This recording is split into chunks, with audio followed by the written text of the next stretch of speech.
उन्नति ऑटोमेटिक आपका करीब में आएगी, आपको ऊंचाइयों पर लेकर जाएगी। बाइबल में बहुत सारे लोग हैं ऑटोमेटिकली ऊपर ऊपर होते गए हैं। आप जिस जगह में हैं, यदि आप नौकरी करने वाले हैं, गवर्नमेंट जॉब वाले हैं, या कहीं और काम करते हैं, आप आपकी वजह से नहीं, आपका पास हुनर है इसकी वजह से नहीं, लेकिन परमेश्वर का अनुग्रह की वजह से आप वहां पर हैं। और परमेश्वर आपको वहीं पर नहीं रखेगा, लेकिन उन्नति देगा। लेकिन बस उससे दुआ करें, उससे खोजें, क्योंकि प्रभु महान है, 24 घंटा अवेलेबल है। मैं खुदा यीशु मसीह का लैंडलाइन नंबर बता रहा हूं और मोबाइल नंबर भी, यदि आप हो सके तो खोज लीजिएगा। और खुदा यीशु मसीह का यहोवा परमेश्वर का लैंडलाइन नंबर है यिर्मयाह 33:3। यह लैंडलाइन नंबर है। और पहला कुरिन्थियों की किताब में जब जाएंगे, उसका मोबाइल नंबर है 14 अध्याय 1 और 2 पद को। वहां पर जब आप देखेंगे, आप पाएंगे कि परमेश्वर का वचन क्या कहता है। इसलिए उसे कॉल करना शुरू करें। अगर लैंडलाइन नहीं लगा है तो मोबाइल लगा दे, लेकिन लगाएं। बाइबल साफ कहती है, प्रियो, मुझसे प्रार्थना कर। बाइबल साफ बोल रही है कि मुझसे प्रार्थना कर और मैं तुझे बड़ी बड़ी और कठिन बातें समझाऊंगा जिन्हें तू नहीं समझता है।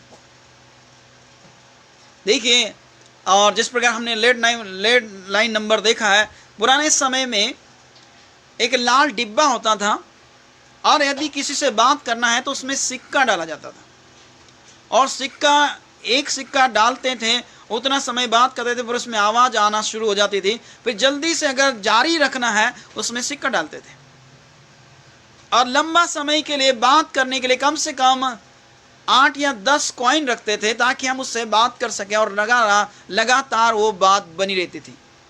लेकिन आज वैसा नहीं है, और लैंडलाइन खत्म हो गई है, लेकिन आज आ गया है मोबाइल, आ गया है मोबाइल नंबर। और मोबाइल नंबर खुदा यीशु मसीह का मैं आपको बताने के लिए जा रहा हूं। आप देखेंगे पहला कुरिन्थियों की किताब 14 अध्याय उसका 2 पद में लिखा है, क्योंकि जो अन्य भाषा में बातें करता है वो मनुष्यों से नहीं परंतु परमेश्वर से बातें करता है, इसलिए कि उसको कोई नहीं समझता, क्योंकि वह भेद की बातें आत्मा में होकर बोलता है। हालेलुया।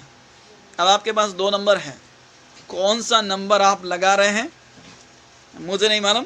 दोनों नंबर आपके पास आ गए हैं, एक तो यिर्मयाह 33:3 और दूसरा मोबाइल नंबर है पहला कुरिन्थियों 14 अध्याय उसका 2 पद में, अन्य भाषा जो बोलता है वो मनुष्य से नहीं बोलता है, और जो बोल रहा है उसे भी नहीं मालूम है वो क्या बोल रहा है, लेकिन आत्मा में होकर भेद की बातें बोलता है।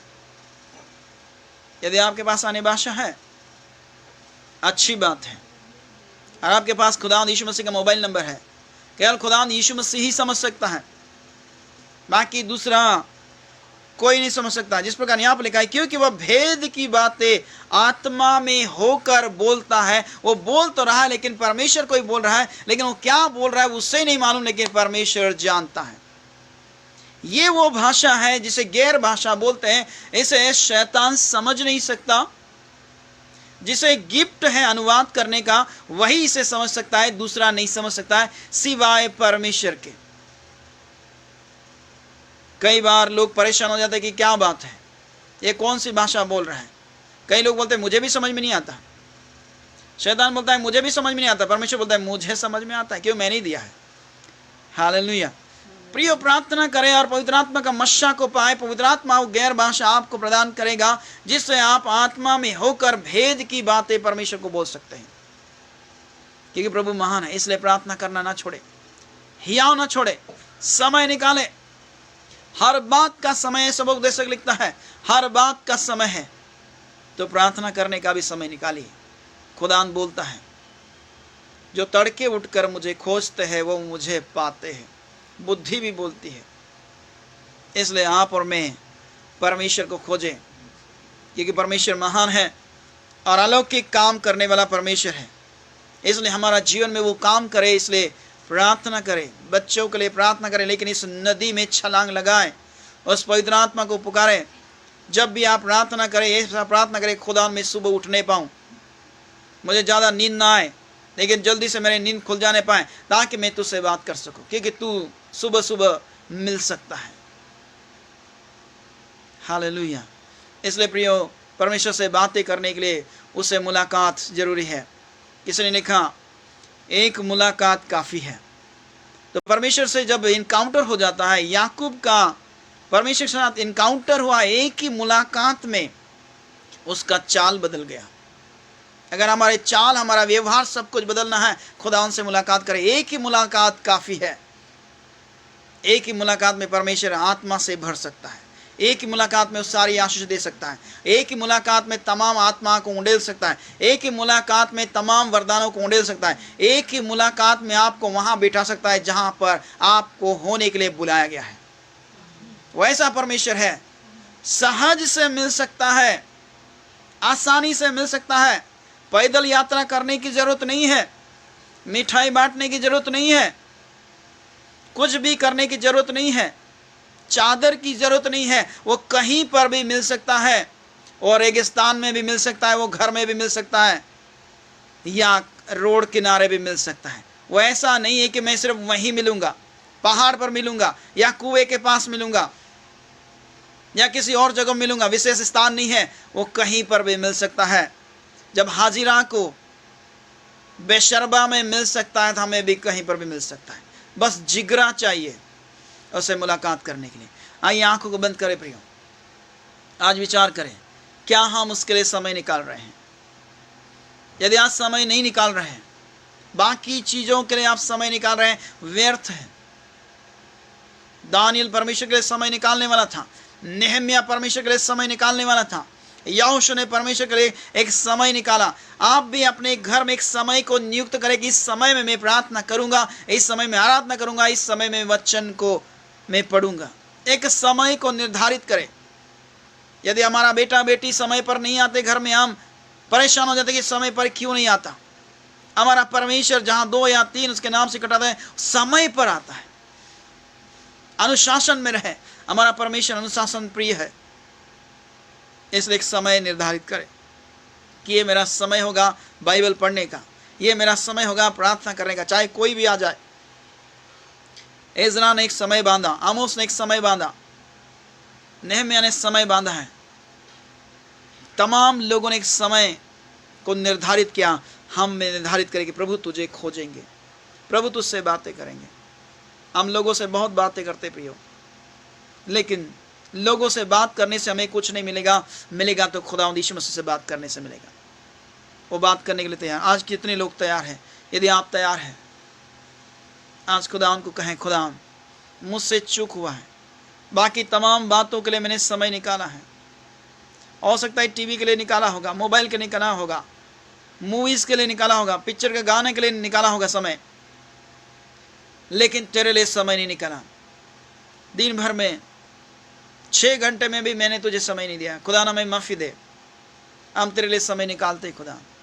आज होने दे कि आपके नाम की महिमा हो जाए, आपकी तारीफ हो जाए। खुदा हम पर दया कर, अनुग्रह कर, अनुग्रह करें। हम लौट कर आते हैं। उड़ाऊ पुत्र लौट कर आए, तूने गले से लगाया। हम भी लौट कर आते खुदा। हम पर दया करें, हम पर अनुग्रह करें, ताकि आपके नाम की महिमा हो जाए। आंसू बहता है, बहने दे। आत्मा कायल करती है, करने दे, क्योंकि सुने गए वचन से हमें फायदा होना चाहिए। Thank you Lord. खुदा जितने लोग लाइव देख रहे हैं, खुदा उनका जीवन में काम करे। पवित्र आत्मा उनका हृदय में बैठ जा, उन्हें ऐसे बना जैसा तेरा वचन कहता है। केवल वचन घर में रख के नहीं जाए, लेकिन कहीं पर भी जाए खुदा वचन को साथ में लेके जाने वाले हो जाए, हृदय में लेकर जाने वाले हो जाए। खुदा दया कर। तमाम व्यक्तियों के लिए प्रार्थना करते खुदा, अनुग्रह करें, दया करें। जितने लोग निर्णय ले रहे हैं खुदा, परमेश्वर तूने सुना है और वैसे ही हो जाने पाए। पवित्र आत्मा इनकी मदद करे, ये समय को निर्धारित करने वाले हो जाए, तुझे तड़के उठकर खोजने वाले हो जाए। जिस प्रकार अब्राहम खोजता था, खुदा यीशु मसीह खोजता था, ऐसे ही तमाम चेले खोजते थे। खुदा वैसे ही होने दीजिए ताकि आपके नाम की महिमा हो जाए। खुदा आप दया करें, आप दया करें ताकि आपके नाम की महिमा हो जाए। Thank you Lord, thank you Jesus. हर एक का जीवन प्रभु तेरे हाथ में लेते हैं। इस समय में जो भाई या बहन प्रार्थना कर रहे हैं, खुदा उनके लिए प्रार्थना करते, तेरा हाथ उन पर आने दे, तेरा हाथ आ जाए इस समय में।